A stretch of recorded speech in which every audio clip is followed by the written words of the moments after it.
నమస్కారం. DR focus అమరాస్ట్రాలజీకి స్వాగతం. 100 ఏళ్ల తరువాత అరుదైన రాజయోగం.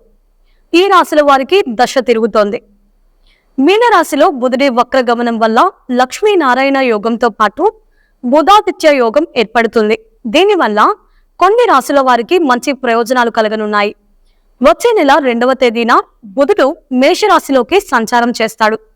9వ తేదీన బుధుడు వక్ర గమనంలోని మీనరాశిలోకి ప్రవేశిస్తాడు. ఇక్కడ బుధుడు శుక్రుడి కలయిక లక్ష్మీనారాయణ యోగాన్ని సూచిస్తుంది. బుధుడు రవి కలయిక వల్ల బుధాదిత్య యోగం ఏర్పడుతుంది. ఏ రాశుల వారికి ఏ విధంగా కలిసి రానుందో తెలుసుకుందాం. వృషభ రాశి. రాజయోగాలు ఈ రాశి 11వ ఇంట్లో జరుగుతున్నాయి. ఆదాయానికి మార్గాలు తెరుచుకుంటాయి.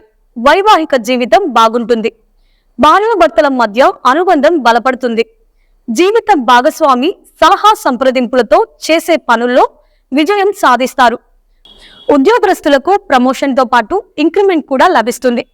కుటుంబ సభ్యులు లేదంటే సన్నిహితులు కలిసి యాత్రలకు వెళ్లే అవకాశం ఉంటుంది. మీనరాశి. ఈ రాశి వారికి పట్టిందల్లా బంగారం అన్నట్లుగా సాగుతుంది. వ్యాపారస్తులకు మంచి లాభాలున్నాయి. అనుకునే రీతిలో ఇవి వస్తాయి. కెరీర్లో అద్భుత విజయాలు సాధిస్తారు. నిరుద్యోగులకు శుభవార్తలు ఉన్నాయి. గతంలో మొదలై నిలిచిపోయిన పనులన్నిటినీ పూర్తి చేయడానికి ఇది మంచి తరుణం. వీటిని ఎంతో జాగ్రత్తగా పూర్తి చేయాల్సి ఉంటుంది. సింహరాశి. ఈ రాశిలోని 8వ ఇంట్లో యోగం ఏర్పడుతుంది. దీనివల్ల కోరుకున్న కోరికలు నెరవేరుతాయి. రాజయోగం 8వ ఇంట్లో ఏర్పడబోతుంది. కొత్త వాహనం లేదంటే ఆస్తిని కొనుగోలు చేసే అవకాశం ఉంటుంది. వ్యాపారస్తులకు మంచి ప్రయోజనాలున్నాయి. కుటుంబ సభ్యుల నుంచి మద్దతు లభిస్తుంది.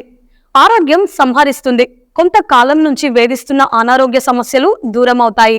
ఈ వీడియోను ముగించుకుందాం. ఈ వీడియో మీకు నచ్చినట్లయితే లైక్ చేయండి. ఇలాంటి మరికొన్ని వీడియోస్ కోసం వెంటనే మన ఛానల్ని సబ్స్క్రైబ్ చేసుకోండి. ఈ వీడియోపై మీ అభిప్రాయాన్ని కామెంట్ రూపంలో తెలియచేయండి. మీ సందేహాలను కూడా తెలియచేయండి.